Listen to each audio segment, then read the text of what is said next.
السلام علیکم ورحمۃ اللہ وبرکاتہ۔ ہماری ایک بہن کا سوال قصر نماز کی تفاصیل کے بارے میں ہے۔ کتنی مدت میں ہوتی ہے، کب تک ہوتی ہے، کتنی مسافت پہ ہوتی ہے، کیسے ہوتی ہے، کون کر سکتا ہے، اس طرح کے بہت سے مسائل ہیں۔ تو قصر کہتے ہیں جو فرضی نماز 4 رکعت والی ہے اس کی 2 رکعتیں ادا کی جائیں، سنتیں معاف ہو جاتی ہیں۔ مغرب میں قصر نہیں ہے اور فجر کی 2 سنتیں رسول اللہ صلی اللہ علیہ وسلم نے سفر حضر ہر حال میں پڑھی ہی ہیں۔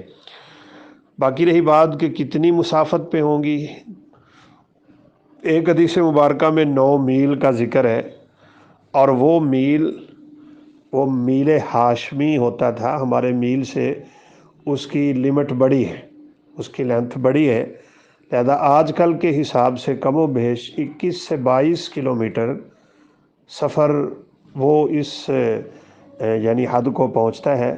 اگر کسی نے اتنا سفر کرنا ہو گھر سے نکل کے، یہ نہیں ہے کہ آنے جانے کا ایک طرف کا، تو وہ پھر نماز قصر کر سکتا ہے۔ کتنی دن کر سکتا ہے؟ 2 طرح کی روایات ملتی ہیں، ایک میں 19 دن کا ذکر ہے، ایک میں 4 دن کا ذکر ہے۔ 4 والا احتیاط کا قول ہے، 19 والا جواز کا قول ہے، دونوں میں سے کسی پہ بھی عمل کیا جا سکتا ہے۔ جب انسان سفر میں ہو، اتنا سفر ہے جتنے پہ قصر ہو سکتی ہے، تو پھر تو قصر کرنے میں کوئی اختلاف ہی نہیں ہے۔ ہاں، وہ جا کے ٹھہر جاتا ہے تو پھر کتنے دن ہو سکتے ہیں، تو اس کی بات میں نے کر دی، 4 دن یا 19 دن۔ اس سے زیادہ ٹھہرنا ہو تو پھر نماز شروع سے ہی پوری پڑھی جائے گی۔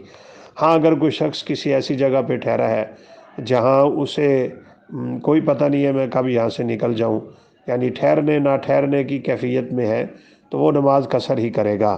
آذربائیجان سیدنا عبداللہ بن عمر رضی اللہ عنہ کا قافلہ 2 سال تک نماز قصر کرتا رہا ہے، تو اس میں انشاءاللہ کوئی اشکال نہیں ہے، واللہ اعلم۔ السلام علیکم ورحمۃ اللہ وبرکاتہ۔